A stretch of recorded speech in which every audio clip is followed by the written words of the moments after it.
Hay un tic fujimorista. Es un tic que Ay. ya casi parece un síndrome de Tourette. Vamos a salirnos de la corte, vamos a salir de la Claro. corte. Ya. Les hago una pregunta. ¿No? Ustedes tienen más o menos edad aproximada como para haber conocido esto. El Perú tuvo un fenómeno como el terrorismo entre 1980 y Sí. 1992, que fue el periodo más grave. Ujú.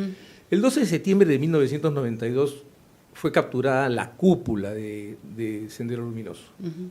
Abimael Guzmán, Elena Iparraguirre y finalmente todo el comité central de Sendero Luminoso. ¿Cuántas personas murieron en esa captura? No, en esa captura. En la captura El nadie. 12 de septiembre. Nadie. Ninguno. ¿Cuántos disparos hubo? Ni uno. Ninguno. ¿Cuántos heridos? ¿Cuántas Todo. lunas se rompieron? ¿Cuántas puertas se rompieron? Ninguno. ¿Qué derecho humano se violó? Ninguno. O sea, la prueba de que no hay ninguna relación entre la violación de derechos humanos y la lucha contra el crimen está en que vencimos al más peligroso enemigo que hemos tenido. Y voy a explicar esto. Abimael Guzmán y Sendero Luminoso no pensaban en hacer un nuevo Perú. No iba a haber un nuevo Perú.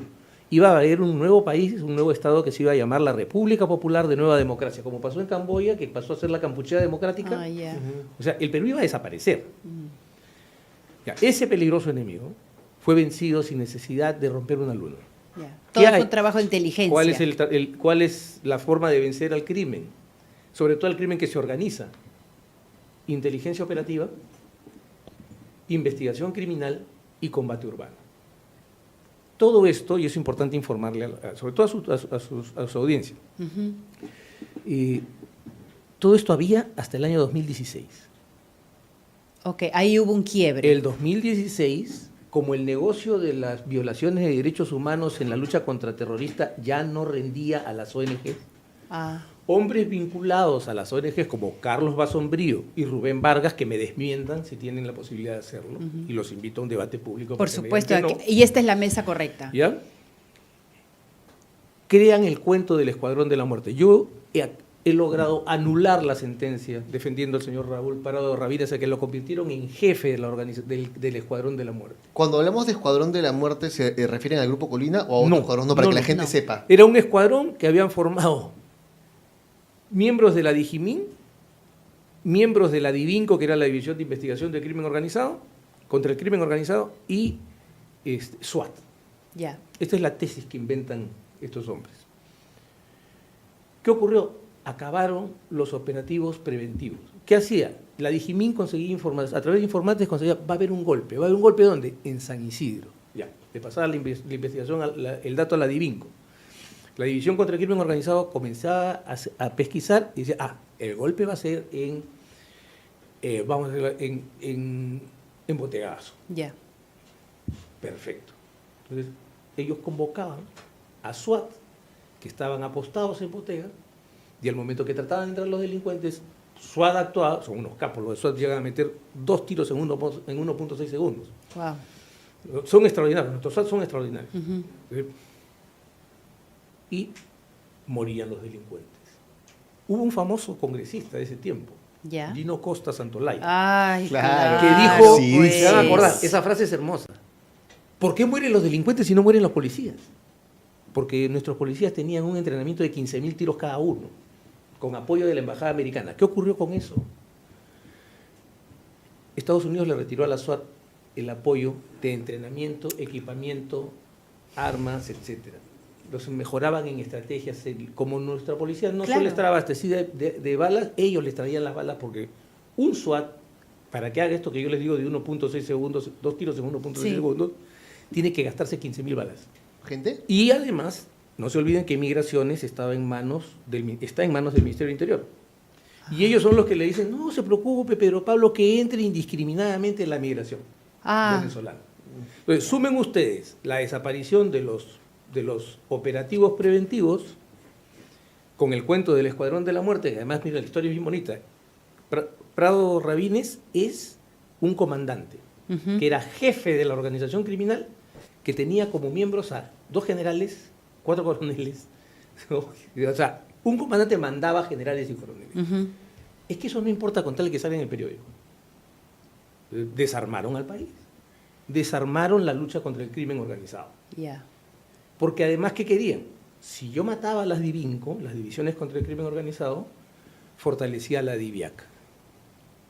que después sirvió como la policía política del señor Martín Vizcarra. Claro. Entonces, fue un Javier programa, Conchado. vuelvo a decirles, ustedes nunca miren error o inocencia en esto, son programas de toma del poder. Ya hay un trasfondo es. siempre.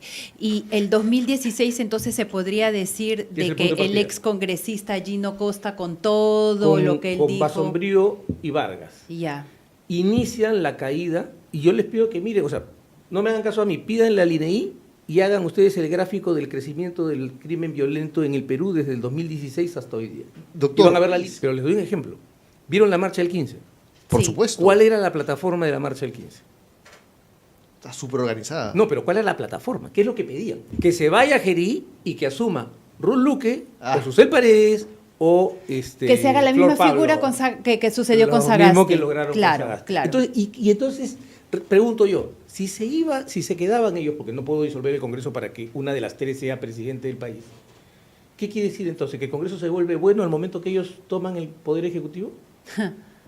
No, dense cuenta, es una toma del poder. O sea, el pleito no es un pleito de la ley es buena, la ley es mala. Es satanizar la ley para presentarse ellos como los ángeles y decir, somos los únicos que podemos asumir el poder. Fíjese, de 130, solo 3 arcángeles podían alcanzar el cielo. Susel Paredes, la jefa de un violador condenado a cadena perpetua, la señora Flor Pablo, procesada por peculado Sí. por su participación como ministra del Interior, y la señora Ruth Luque, digamos, cuya militancia es clara y conocida. Ay, recontra conocida, porque cuando allanaron justamente, casi creo que ya cuando empezaban las actividades después de COVID, y que allanaron una vivienda donde había propaganda, encontraron explosivos y un montón de cosas, y la señora estaba abogando por ellos. Sin duda alguna, no se vaya a aguantar. ¿Qué está buscando, compadre? El poder. Porque tienen que darse cuenta, este es un pleito por el poder. Acá no hay un pleito de principio. Es un juego de Este poderes. es un pleito por el poder. Entonces van a decirle, no, le quitan la investigación al Ministerio Público. No, señor, el artículo 166 de la Constitución dice que la policía investiga. El Ministerio Público dirige la investigación. La ley dice exactamente lo mismo que dice la Constitución. A mí me gustaría de que usted repita, doctor, rápidamente antes de terminar la entrevista, justamente esto, ¿no? De por qué ahora todos tienen que esperar a que llegue el abogado para que puedan allanar una casa. O sea, ya no lo pueden hacer así. No, porque no es verdad. Y hubo operativos en ese periodo de fiscales sí serios que llevaron a su defensor público y ejecutaron su allanamiento. Ujú. Y hubo los que estaban siguiendo el programa propagandístico del fiscal de la Nación de aquel entonces, de presentarse así y decía, ¿qué está haciendo ese fiscal? Estoy esperando que llegue el abogado. ¿Y por qué tiene que esperar al abogado? ¿Por qué no tiene un defensor público? Ellos tienen el derecho, los fiscales, de Tiene tener la un defensor obligación de público. llevar La un defensor obligación. público. La ¿Por qué? obligación. Porque, a ver, van a entrar a su casa a las 4 de la mañana. ¿Usted tiene un abogado durmiendo en su cama? No. ¿Debajo de su cama? No. No, pues. ¿Quién No. tiene un abogado durmiendo debajo de su Es cama? verdad. Solamente mi esposa que tiene mala suerte. Sí, pues. ¿No? Entonces ya. Pero, ¿qué hacemos? Más claro que el ¿Cómo agua. se va a quedar usted en una diligencia? O sea, entran entre mínimo 10 a 12 personas a su casa.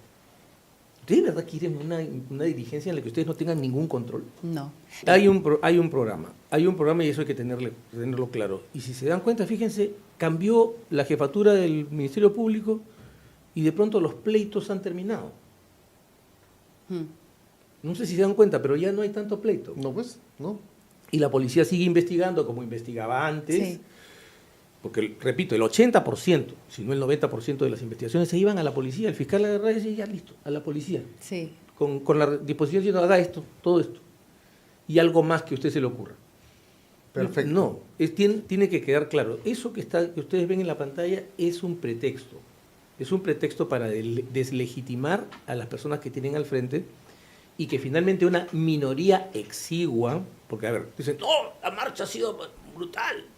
Ya, vamos a sus manifestaciones, no son una expresión de la voluntad popular, son la expresión de un conjunto de gente que quiere decir lo que le dé la gana y me parece muy bien en una democracia. Claro. Pero lo que no pueden hacer es ejercer violencia.